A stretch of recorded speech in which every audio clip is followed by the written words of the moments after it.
अस्सलामुअलैकुम dear students, I hope कि आप सब खैरियत से होंगे और खुश भी होंगे। खुश रहना भी उतना ही ज़रूरी है। तो आज की ये 631 है, PSY 631 psychological treatment, I think psychological and measurement testing, कुछ इस तरह का सब्जेक्ट की नेम है। और ये क्वेश्चन है, GDP का क्वेश्चन है। इस क्वेश्चन को पहले अंडरस्टैंड कर लेते हैं कि ये क्वेश्चन में क्या पूछा गया है और आपने फिर देखेंगे उसको आंसर कैसे करना है। इसको मैं आपको गाइड कर दूंगी, ठीक है। आपको जो कॉन्सेप्ट है वो क्लियर कर दूंगी कि इसमें उन्होंने पूछा क्या हुआ है, जिससे रिलेटेड आप आंसर कर सकते हैं। देन क्वेश्चन चेक करते हैं। What do you think that qualitative analysis of any psychological test should also be carried out with quantitative analysis. Justify your stance with sound logical arguments. यानी आपके जो अपने स्टांस को, अपने व्यू पॉइंट को आपने जस्टिफाई भी करना है, लॉजिकल आर्ग्यूमेंट्स भी देने हैं। सो फर्स्ट ऑफ ऑल हम देखते हैं कि क्वालिटेटिव एनालिसिस और क्वांटिटेटिव एनालिसिस में फ़र्क क्या है, डिफरेंस क्या है दोनों में। तो यहाँ से आप याद रखें, क्वांटिटेटिव निकला है क्वांटिटी वर्ड से। क्वांटिटी यानी किसी चीज़ की क्वांटिटी क्या है, तादाद कितनी है, ठीक है। तो हम देखते हैं यानी उसकी क्वांटिटी क्या है, उसकी मिकदार कितनी है। और जैसे क्वांटिटी हम नंबर्स से फाइंड आउट करते हैं, ठीक है। तो ये है क्वांटिटिव एनालिसिस। मींस जब हम किसी टेस्ट मतलब कि उसका एनालिसिस करते हैं तो हम मैथमेटिकल फार्मूला यूज़ करते हैं, स्टैट्स का फार्मूला यूज़ करते हैं। यानी हमने उसको नंबर्स में कन्वर्ट करना होता है ताकि हम श्योर हो सकें कि इसका स्कोर ये है, ठीक है, और ये यहाँ पे फॉल कर रहा है। इसका जो है वो नॉर्म्स जो है, नॉर्म्स में चेक करते हैं, अपने स्टैंडर्ड में चेक करते हैं कि ये यहाँ पे फॉल कर रहा है। जैसे कि हमारे पास IQ का स्कोर होता है एक, जिससे हम डेफिनेट यानी श्योर हो जाते हैं कि ये इस बंदे का IQ इतना है, ठीक है। तो ये मतलब एश्योरेंस हासिल करने के लिए, इंश्योर करने के लिए आप स्कोरिंग करते हैं। स्कोरिंग से आप टेस्ट जो है वो स्कोरिंग से ही आप आइडेंटिफाई करते हैं कि ये बंदा कहाँ पे फॉल कर रहा है। तो यहाँ से क्वांटिटेटिव से आप क्वांटिटी से याद रखें, क्वांटिटी देखनी है, ठीक है। क्वांटिटी मीन नंबर्स, ठीक है। तो it represent numbers. And then qualitative है, क्वालिटेटिव एनालिसिस मीन क्वालिटी से निकला ये वर्ड। तो क्वालिटी मीन उसकी क्या खासियत क्या है, उसकी खसूसियत क्या है, ठीक है, उस पर क्या क्वालिटी है। तो ये याद रखें, क्वालिटी होती है जैसे कि एक सब्जेक्टिव एक्सपीरियंस है किसी इंसान के, किसी ह्यूमन के एक्सपीरियंस इज सब्जेक्टिव। तो उसको आप उसकी क्वालिटी चेक करते हैं, ठीक है। यानी उसने अपने एक्सपीरियंस शेयर करने हैं आपके साथ, तो वर्ड्स के साथ वो शेयर करेगा, ठीक है। यानी उसमें आप वर्ड्स यूज़ करते हैं, उसमें ओपन एंडेड क्वेश्चंस होते हैं, वो यूज़ करते हैं आप। तो आप उसके जो एक्सपीरियंसेस हैं, जो उसकी परसेप्शन है, उसको आप फाइंड आउट कर लेते हैं इस चीज़ के थ्रू। तो ये दोनों चीज़ें ज़रूरी हैं।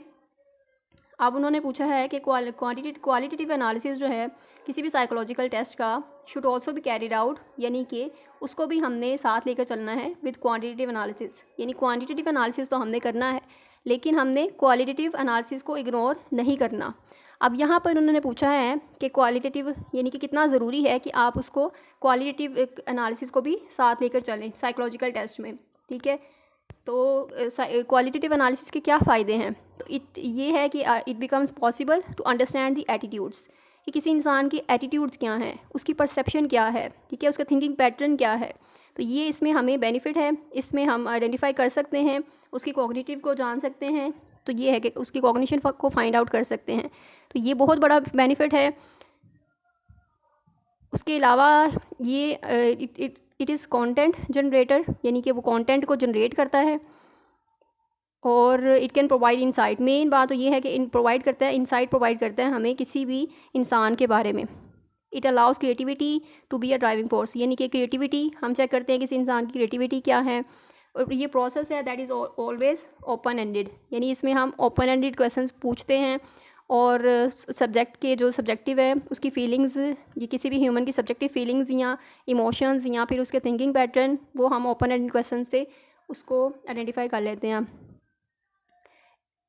फ्लेक्सिबल है ये प्रोसीजर, फ्लेक्सिबिलिटी प्रोवाइड कर रहा है, यानी हमें बहुत ज़्यादा इन्फॉर्मेशन मिल रही है, इससे इंसाइट मिल रही है किसी भी ह्यूमन के बारे में। और ये बहुत अच्छा, बहुत इंस्टिंक्ट रोल प्ले कर रहा है हमारे जो भी हम देखना चाह रहे हैं, जो टेस्टिंग जिसकी वजह से होती है कि टेस्टिंग इसीलिए करते हैं ना, किसी इंसान के बारे में जाने, ठीक है। और उसमें कोई आया कि उसमें कोई साइकोलॉजिकल डिसऑर्डर की टेंडेंसी है या नहीं है। तो हम क्वांटिटेटिव भी करते हैं एनालिसिस और क्वालिटेटिव भी करते हैं, दोनों ही हमें बेनिफिट कर रही हैं। क्वांटिटेटिव एनालिसिस यानी उस बंदे का हम IQ चेक करेंगे कि IQ कितना है, उसकी जो प्रॉब्लम सॉल्विंग की जो उसकी एबिलिटी है वो कितनी है। उसमें टेंडेंसी कितनी है, तो टेंडेंसी के लिए भी यही। और जब हम प्रोजेक्टिव टेस्ट करते हैं यानी क्वालिटेटिव एनालिसिस करते हैं, तो हमें मज़ीद उसके बारे में इंफॉर्मेशन मिलती है जो कि हमें हेल्प आउट करती है कि हम उसको एनालिसिस कर सकें, उसका, उस इंसान का, उस ह्यूमन का, और उससे एक जो भी सॉल्यूशन है वो फाइंड आउट करके उसको अप्लाई कर सकें। ठीक है, तो दोनों चीज़ें बहुत ज़रूरी हैं कि क्वांटिटेटिव एनालिसिस भी और क्वालिटेटिव एनालिसिस भी। जिससे आप सिंपल क्वालिटेटिव एनालिसिस को आप प्रोजेक्टिव टेस्ट के थ्रू चेक कर सकते हैं, TAT टेस्ट अप्लाई कर सकते हैं, थमेटिक परसेप्शन टेस्ट अप्लाई कर सकते हैं, या फिर रोटर्स इनकम्प्लीट सेंटेंस ब्लैक, या फिर वर्ड एसोसिएशन टेस्ट। ठीक है, ये सारे हमें क्वालिटेटिव इन्फॉर्मेशन दे रहे हैं जो कि कोई भी ह्यूमन वर्ड्स के थ्रू जो अपने एक्सप्लेन करता है अपनी फीलिंग्स को, डिज़ायर्स को, विशेस को, जो भी उसके माइंड में होता है, अपनी कॉग्निशन को, अपनी परसेप्शन को। तो ये दोनों चीज़ें बहुत ज़रूरी हैं, क्वालिटेटिव एनालिसिस भी और क्वांटिटेटिव एनालिसिस भी। तो ये आपने इसको अपने वर्डिंग में एक्सप्लेन कर देना है कि आपका स्टांस ये है कि ये दोनों ही ज़रूरी हैं टेस्ट के लिए। जो साइकोलॉजिकल टेस्ट है उन दोनों, ये उन मतलब दोनों में दोनों ज़रूरी हैं उनके लिए, टेस्टिंग के लिए। और इससे हमें बहुत ज़्यादा इन्फॉर्मेशन मिल रही है। ये इस तरह के पॉइंट्स बना लें जो मैंने आपको एक्सप्लेन कर दिए हैं। आई होप कि इट इज़ क्लियर ना हो कि बहुत से पॉइंट्स बन सकते हैं इस पर। और अपना ये आपने व्यू पॉइंट बताना है कि हमारा व्यू पॉइंट ये है, और उसके बाद आपने ये लॉजिकल आर्ग्यूमेंट्स भी देने हैं कि इसके कितने फ़ायदे हैं हमें।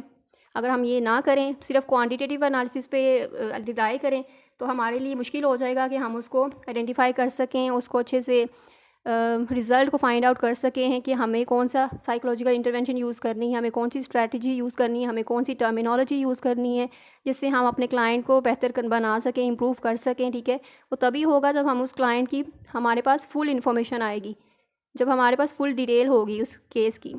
तो ये है कि उसकी फुल डिटेल हमें इसी तरह मिल सकती है। इस तरह बहुत से बेनिफिट्स हैं, आप अपनी वर्डिंग में इसको ट्रांसलेट कर लें। और आई होप कि अब आपको ये क्वेश्चन भी क्लियर हो गया है, और इसके जो भी कॉन्सेप्ट्स है, इसका कॉन्सेप्ट भी क्लियर हो चुका है, और इसके मुतालिक अब आप खुद भी लिख सकते हैं, क्रिएटिविटी कर सकते हैं। मतलब आप इतना इसको अपनी वर्डिंग में डिफ़ाइन कर लें, और सिंपल है, बहुत बहुत ईजी है। जस्ट आपका कॉन्सेप्ट क्लियर होना चाहिए, एवरीथिंग इज़ ईजी, कुछ भी मुश्किल नहीं है। ठीक है, बस आपका कॉन्सेप्ट क्लियर है तो इट मीन्स बहुत आसान है।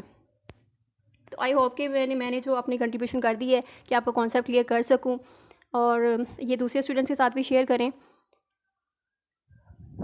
And thank you so much. Allah हाफिज़।